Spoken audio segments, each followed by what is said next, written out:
નમસ્કાર। મકર સંક્રાંતિના પર્વ દરમિયાન ચાઇનીઝ દોરીથી પક્ષીઓ અને માનવ જીવનને થતી નુકસાનની ઘટનાઓ અટકાવવા અમરેલી જિલ્લા પોલીસ તંત્ર દ્વારા મહત્વપૂર્ણ પહેલ હાથ ધરવામાં આવી। સ્થાનિક એનજીઓના સહયોગથી સાવરકુંડલા સિટી પોલીસ દ્વારા પક્ષીઓ સાથે માનવ જીવન બચાવો અભિયાનનો પ્રારંભ કરવામાં આવ્યો। આ અભિયાન અંતર્ગત બાઇક ચાલકોને પતંગની દોરીથી ગળું કપાઈ ન જાય તે માટે બાઇકના આગળના ભાગે નિઃશુલ્ક સેફટી ગાર્ડ લગાવવામાં આવ્યા।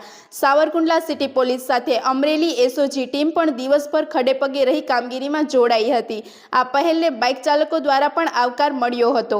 વધુ સમાચાર માટે જોડાયેલા રહો આરપી ગુજરાત ન્યૂઝ રાજકોટ। મારું નામ મહેતા અભિષેક છે। હું પ્રોપર એક સાવરકુંડલાનો રહેવાસી છું અને ખાસ એક ઉત્તરાયણ આવી રહી છે તો સાવરકુંડલા ટાઉન પોલીસ સ્ટેશન તરફથી એની પોતાની મહેનતથી એ લોકો વાયર લગાવી રહ્યા છે જેથી સેફટી માટે સાવરકુંડલાના પબ્લિક સેફટી માટે એસઓજી માનવ સેવા સદન અને સાવરકુંડલા ટાઉન પોલીસ સ્ટેશન વાળા ખાસ એક અપીલ છે કે એ લોકો મહેનત કરી છે તો ફૂલ એમને સપોર્ટ કરે।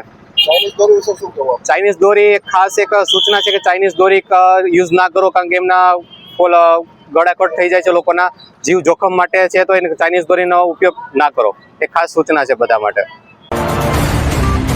આજરોજ અમરેલી એસપી માનનીય સંજય ખરાત સાહેબની સૂચના અને માર્ગદર્શન અન્વયે Savarkundla town police, Amreli SOG તેમજ સબકા માલિક એક ચેરિટેબલ ટ્રસ્ટના અનુસંધાને પતંગની દોરીથી રક્ષણ માટે ટુ વ્હીલમાં સેફટી ગાર્ડ લગાવવામાં આવેલ છે કે જેથી કરીને પતંગની દોરીથી જે છે એ કોઈના પણ શરીરને ઈજા ન થાય।